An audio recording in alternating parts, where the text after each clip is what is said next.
Coming up, 1 dead and 2 seriously injured after a shooting and a stabbing in Birmingham. 16 years for a man who controlled a multi-million-pound international heroin smuggling gang. And the surgery that really has changed the life of a man who could barely hear. That's at 6. Coming up, a man is dead and 2 others are in a serious condition after a shooting and a stabbing in Birmingham.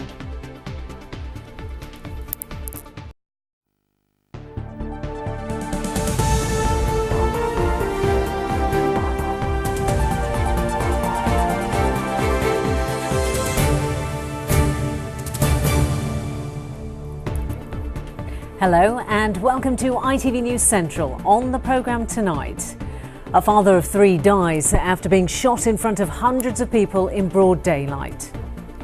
Someone's been killed. That's someone's son. That's someone's, loved one. 2 men jailed for a total of more than 30 years for masterminding an international heroin smuggling operation. The life-changing surgery for a deaf man who hasn't heard for more than 30 years. And the lynx effect, the 3 cubs born at Dudley Zoo.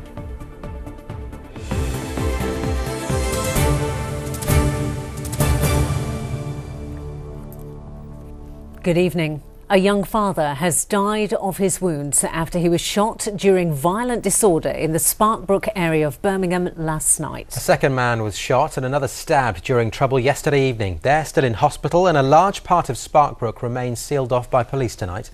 Callum Watkinson reports. Knives and guns and bloodshed on the streets of Sparkbrook. Violence shattered the peace of Ramadan in this Muslim neighbourhood shortly after evening prayers. When it was over, 1 man lay stabbed, 2 more wounded by gunshots. 1 of them died in hospital today. He's been named locally as Ikram Alahi. A young father family friends say must have taken a bullet meant for someone else. Everyone is devastated, basically. I don't know how it started, but it got in the way or what, got shot. He's a father, he's someone's son. And words can't describe it. From one forensic shelter at the end of Grantham Road, the police cordon extends all the way along and on down Farm Road as far as Stratford Road, where there is another forensic shelter. It's clear that whatever happened here happened in several different locations. All day, social media has been alive with rumour as to the exact circumstances of and motivation for these attacks. The police would not be drawn. I wouldn't want to speculate on what the motivation was for any of the attacks or what the people involved were doing in the area at the time. This is an incident that's caused some level of disorder within Birmingham, and what I want to do is reassure the communities that the police presence going into the next few days is one of reassurance. Ramadan is supposed to be a time of quiet reflection for Muslims. There's a feeling here in Sparkbrook it's got off to a terrible start. Callum Watkinson, ITV News. 2 women have been arrested on suspicion of neglect after the death of a 13-month-old baby girl in Birmingham. Emergency services were called to Walsall Road in Great Bar in the early hours of this morning. The baby was taken to hospital where she died a short time later. A man and a woman have appeared in court charged with the murder of a pensioner from Halesowen. 80-year-old Cynthia Bowman's body was found hidden in her home in Howley Grange on Sunday. Leo Barnes from Balsall Heath and Chantel Moran-Stokes from Darlaston have been remanded in custody. Barnes is also charged with a second murder following the discovery of the body of 67-year-old man in Belsize Park in London. 2 men have been jailed for a total of more than 30 years for masterminding an international heroin smuggling operation from Pakistan. Ringleader Tahir Mahmood controlled a gang spread over 2 continents from his home in Stourbridge. Well, after being watched and followed by police in Spain and the UK, he was arrested in raids last year, along with his right-hand man, Anwar Bashir from Bradford. Chris Halpin reports. Inside the suitcases about to go into this taxi outside Birmingham Airport, there's more than just luggage. This was just one of many attempts to get kilos of heroin smuggled into the country, all masterminded by Tahir Mahmood from his home in Stourbridge.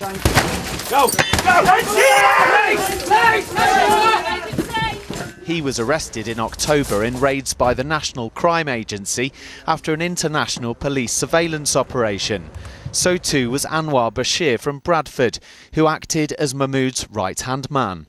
The drug smuggling operation itself was complex.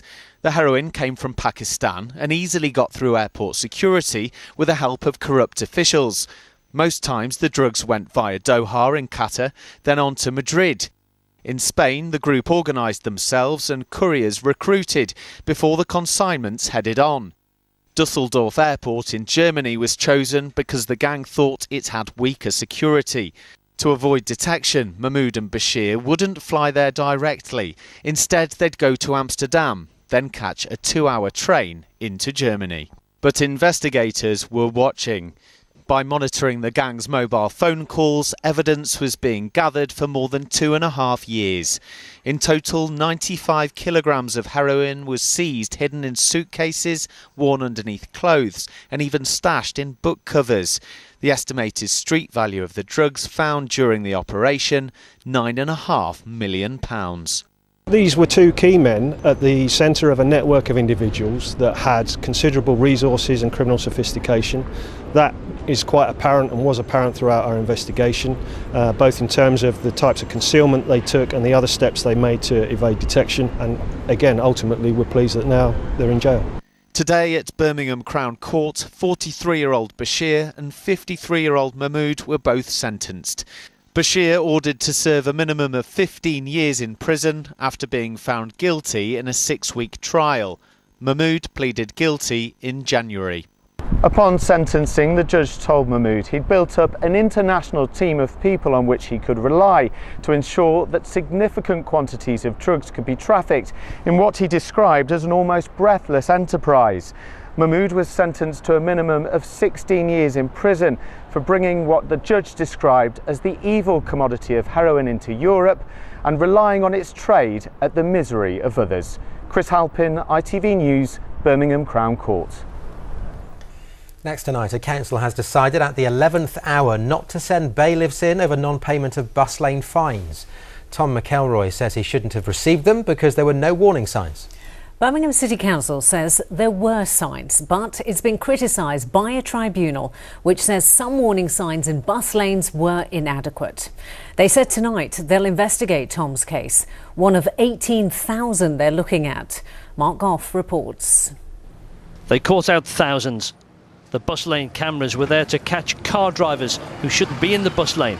But the fines were wrong because the City Council's warning signs were wrong. They've now been changed, but only after the council was criticised as a tribunal, which said the original signs were inadequate. These new ones are fine. But Tom McElroy from Selly Oak in Birmingham was one of the 18,000 caught out. Last November, he was taking his daughter Tilly to hospital. She, like him, has myotonic dystrophy, a muscle wasting disease, but they thought she'd broken her arm. He says he didn't see any signs in the bus lane. The council say the signs were there, but they were the old ones, the ones which the tribunal said weren't clear enough. Tom was caught 4 times in the same bus lane as he drove round looking for a parking space. He paid the first fine, but appealed the other 3 to no avail. The fines stood. The penalties for not paying increased, each one now £172 times 3. He owes £516. And if he didn't pay up by 6 this evening, the council would send the bailiffs in. Really worrying because, you know, £516 bill ain't nice on any day, let alone something that I had to do due to my daughter being poorly. ITV News contacted Birmingham City Council, which has now said it won't send in the bailiffs while it investigates Tom's case. His and 18,000 others. Mark Goff, ITV News, Birmingham. Now you're watching ITV News Central. Still to come, all revved up. Formula E tests take to the track at Donington. Plus, the man who's been deaf for more than 30 years given the chance to hear. We've had some pleasant weather in the West Midlands today, but if you're already looking forward to the weekend, I have some more information about that later.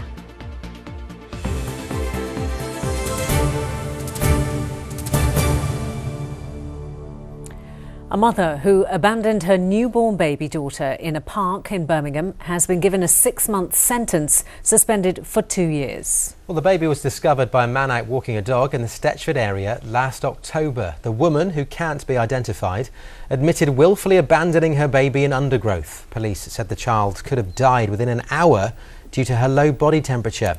She's since made a full recovery. Well, we're joined in the studio now by Catherine Bennett from After Adoption, a voluntary agency that supports adoptive parents and children. Catherine, just give us a sense of what the future holds for Jade in terms of her care.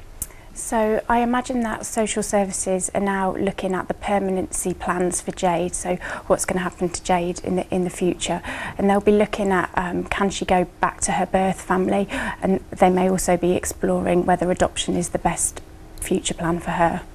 And Catherine, how do you relay information about background to babies like Jade, should they want to find out about their birth parents in the future? Yeah.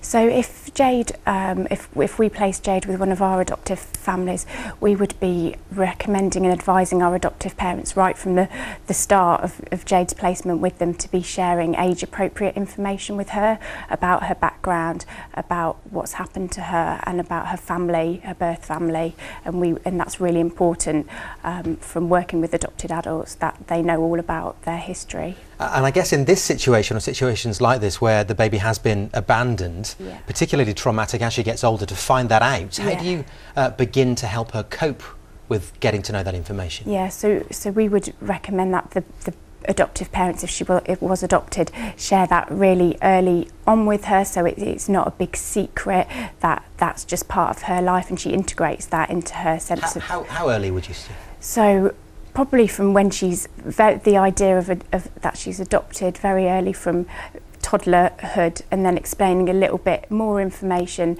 as she can understand the more kind of complex concept of what's happened to her. And have you found that that's actually worked in the past, Yeah, when you've worked with cases like this? Absolutely. We've worked with lots and lots of adopted people who say that having the full information about what happened to them and their birth family is much better than not being told or there being secrets.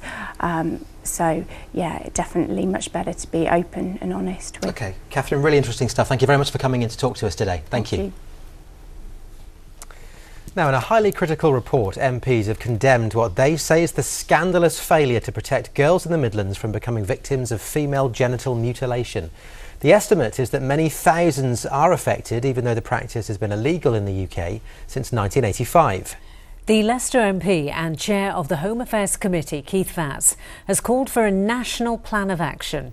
He says that FGM is a severe form of child abuse, which can never be dismissed as cultural, it's criminal. Our political correspondent, Alison Mackenzie, reports. At a conference in the Midlands, Hoda Ali describes herself as an FGM survivor. She was 7 in her home country of Somalia when there was a family gathering. The time had come for her and her sisters to have the brutal cutting ritual performed.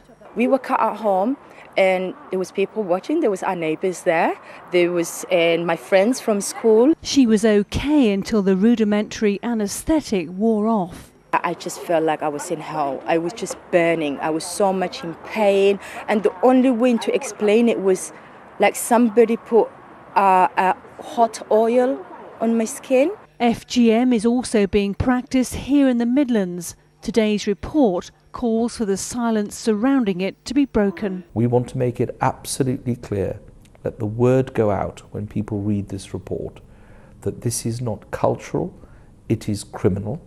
It is not tribal, it is torture, and it is not an initiation, it is inhumane. And whoever wants to use cultural sensitivity as a shield, let them be clear, we will pursue those responsible relentlessly. In a statement, the Home Office say the coalition government is taking action to end this harmful and misguided practice.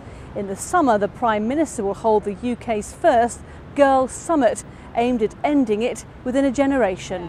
Alison Mackenzie, ITV News, Westminster.